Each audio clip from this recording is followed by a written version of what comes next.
Hello friends, welcome to my channel pass करवा देना यार। अगर आप इस चैनल को फर्स्ट टाइम देख रहे हैं तो सबसे पहले इसे सब्सक्राइब जरूर कर लें और बेल आइकन को जरूर प्रेस कर दें ताकि कोई भी नई वीडियो आपसे मिस ना हो पाए। आज का हमारा टॉपिक है टाइप्स ऑफ कंपनीज। ये टॉपिक बहुत बार ग्रेजुएशन और पोस्ट ग्रेजुएशन दोनों के पेपर में पूछा जाता है और बेसिकली ये लॉ के पेपर में पूछा जाता है। चाहे कंपनी लॉ का एग्ज़ाम हो या फिर एमबीए में ये लीगल एस्पेक्ट्स ऑफ बिजनेस एक पेपर है, उस पेपर में ये पूछा जाता है टाइप्स ऑफ कंपनीज। तो आज हम टाइप्स ऑफ कंपनीज को कवर करेंगे। आप लोगों ने बेसिकली बहुत सारे टाइप की कंपनीज देखी होंगी। For example private company, public company, one person company, government company, foreign company. But हमारे यहाँ पर जो कंपनीज एक्ट 2013 है उसके अकॉर्डिंग कंपनी सिर्फ दो टाइप्स की होती है, that is private company and public company. उसके अलावा जितनी भी कंपनीज हैं, that is one person companies, government company और foreign company, subsidiary company, holding company, बहुत सारी ऐसी कंपनीज हैं। ये सब companies with some special features हैं। जब हम किसी भी कंपनी में, चाहे वो प्राइवेट हो या पब्लिक हो, उसमें कोई एक स्पेशल फीचर को ऐड कर देते हैं तो वो किसी नई कंपनी का रूप ले लेती है। तो कंपनीज होती सिर्फ दो ही टाइप्स की हैं, that is private and public. बाकी companies having some special features के नाम से जानी जाती हैं। लेकिन सारी बुक्स में और हर जगह हम पढ़ते हैं टाइप्स ऑफ कंपनीज के अंदर ही बहुत सारी कंपनीज आती हैं। तो हम सबसे पहले पढ़ेंगे प्राइवेट कंपनी के बारे में। पब्लिक कंपनी को पढ़ने से पहले ये बहुत इंपॉर्टेंट है कि हम प्राइवेट कंपनी के बारे में पढ़ लें, क्योंकि जो पब्लिक कंपनी की डेफिनेशन है वो सिर्फ यही बोलती है कि जो कंपनी प्राइवेट नहीं है वो पब्लिक है। तो हमें प्राइवेट पहले जानना, उसे समझना बहुत इंपॉर्टेंट है। तो चलिए स्टार्ट करते हैं सबसे पहले प्राइवेट कंपनी के बारे में। तो चलिए स्टार्ट करते हैं सबसे पहले प्राइवेट कंपनी। जो प्राइवेट कंपनी की डेफिनेशन है वो कंपनीज एक्ट के सेक्शन 2 क्लॉज 68 में दी गई है। Private company means a company having a minimum paid up share capital as may be prescribed. Private company में जो minimum paid up share capital होगी वो अमाउंट अभी प्रिस्क्राइब्ड नहीं है गवर्नमेंट के द्वारा। आप कितने भी अमाउंट से, कितनी भी कैपिटल से प्राइवेट कंपनी को स्टार्ट कर सकते हैं। साथ में and which bye it's articles, और जिस कंपनी के आर्टिकल्स में ये 3 पॉइंट्स कवर होंगे वो होगी प्राइवेट कंपनी। तो वन बाय वन कवर करते हैं इन पॉइंट्स को। Number 1 is restricts the right to transfer its shares। जो प्राइवेट कंपनी होती है, प्राइवेट कंपनी के जितने भी मेंबर्स हैं उनको अलाउड नहीं होता कि वो अपनी विल के अकॉर्डिंग किसी को भी अपने शेयर्स को ट्रांसफ़र कर दें। उन्हें बहुत बार ऐसा होता है कि कंपनी से परमिशन लेनी पड़ती है, कंपनी से पूछना पड़ता है कि क्या वो अपने शेयर्स को किसी और को ट्रांसफ़र कर सकते हैं या नहीं।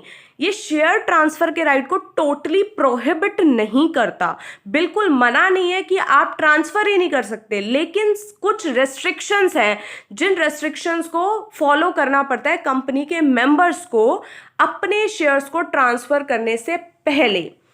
अब ये रेस्ट्रिक्शंस क्यों लगाए जाते हैं, ये सेकेंड पॉइंट की वजह से। अब हम पढ़ते हैं second point. Except in case of OPC, OPC के अलावा limits the number of its members to 200। OPC के अलावा प्राइवेट कंपनी में मैक्सिमम मेंबर्स जो हैं वो 200 ही हो सकते हैं, 200 को एक्सीड नहीं कर सकते।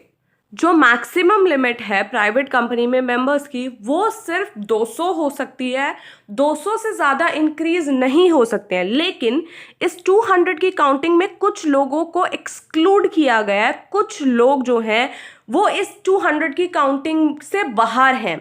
जब हम नंबर ऑफ मेंबर्स को काउंट करेंगे तो इन लोगों को उस 200 के अंडर काउंट नहीं किया जाएगा। वो कौन से लोग हैं?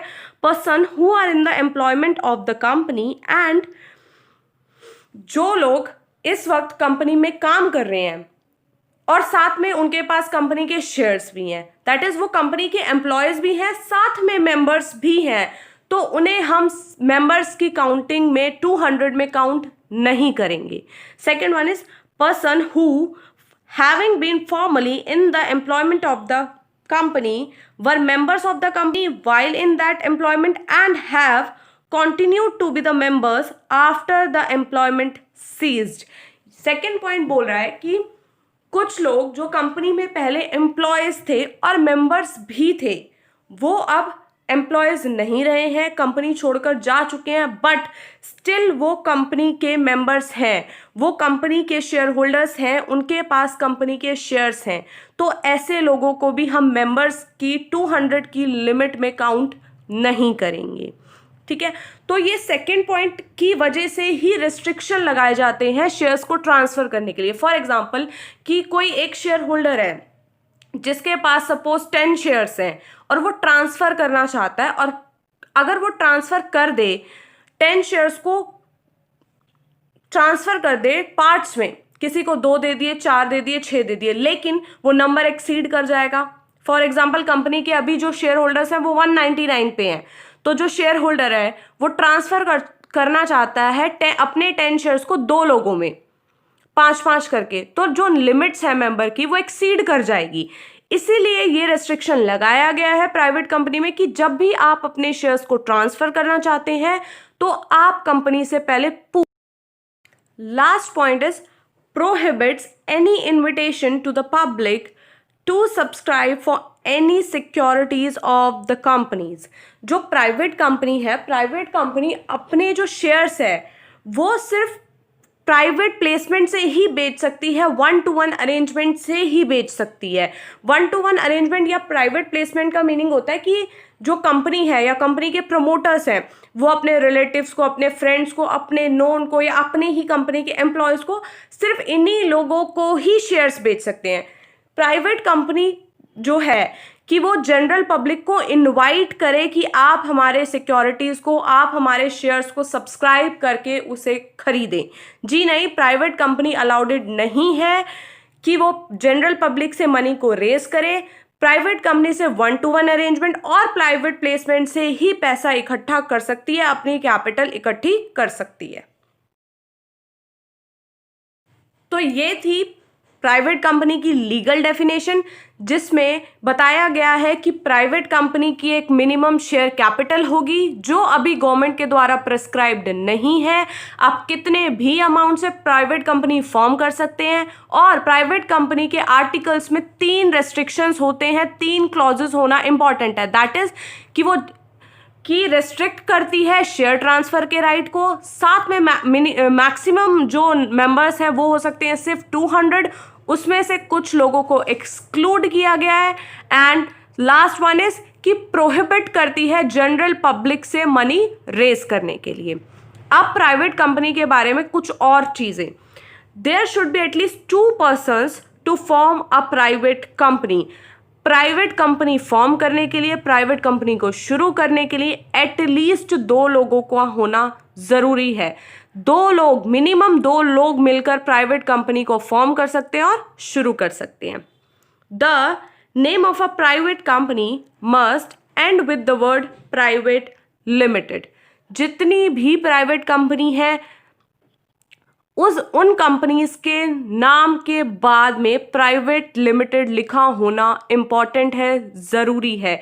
क्योंकि आप कैसे पहचानेंगे कि कौन सी कंपनी प्राइवेट है और कौन सी कंपनी पब्लिक है?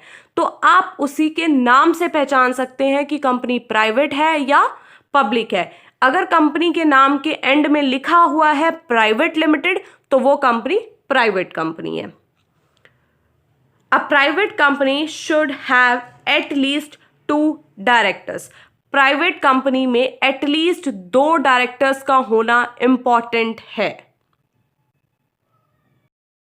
तो ये था प्राइवेट कंपनी के बारे में। अब हम स्टार्ट कर रहे हैं पब्लिक कंपनी के बारे में। अब हम पढ़ेंगे कि पब्लिक कंपनी क्या होती है। Section 2 clause 71 of the companies act में पब्लिक कंपनी की लीगल डेफिनेशन को दिया गया है। तो चलिए पढ़ते हैं कि पब्लिक कंपनी किसे कहते हैं। Public company means a company which is company.